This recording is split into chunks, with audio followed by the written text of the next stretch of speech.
Israel.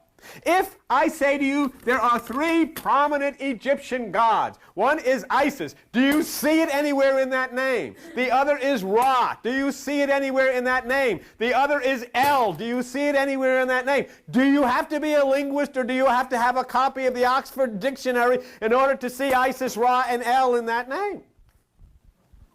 I wouldn't think so. I'll tell you something else that I've said that nobody else has said. I have said that Adam is atom. I've never seen an Oxford Dictionary that will say to you that the word atom comes from atom, but it does.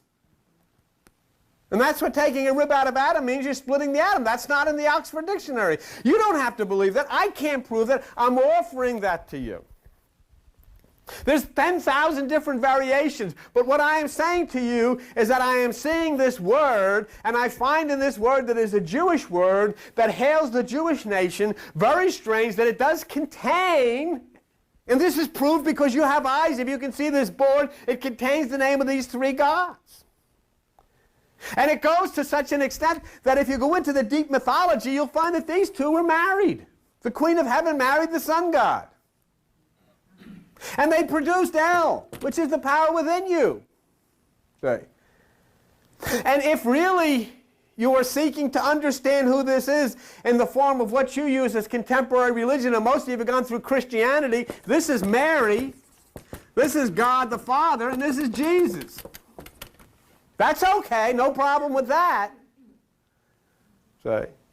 And if you want to take it inside of yourself, this is the pituitary gland, this is the pineal gland, and this is you.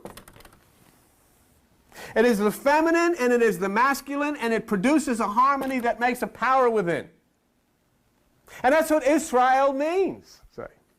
But where does the word come from? He said there's no connection with an Egyptian deity. Then why does it contain the name of the three most prominent Egyptian gods?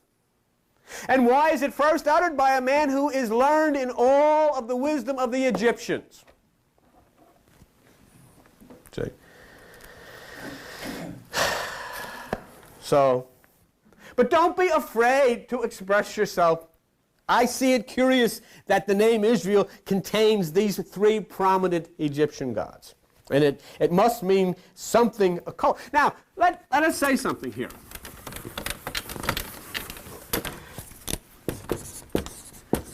If I am talking about these three prominent Egyptian gods and then attributing it to the spirit, mind working in harmony, which produces the power within you, and of course that word El is the god Mithra of the El from the god Mithra bull cult. In fact, if you ever look in ancient books of mythology, you'll see the god El sitting on a throne, and he has a bull mask with horns on his head.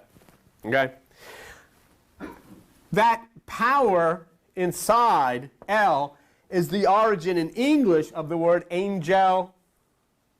And so all of the angels have the name that ends in El: Raphael, Gabriel, Michael, Uriel, Ariel, all of that stuff, because that's...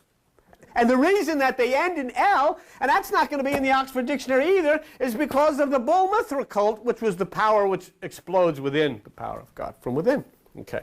Now, when we talk about this being a connection of body and mind and not being country or race of people, we have to look and go a little bit further. And I'll show you something interesting. Look at page 920. And in the book of Romans, page 920, and in the book of Romans, in Romans chapter 2, okay, verse 29. And in verse 28, the Apostle Paul says, he is not a Jew which is one outwardly. Verse 29, he is a Jew which is one inwardly. So then the Apostle Paul is saying Jewishness, Israeliteness, has to do with an inward change, an inward identification.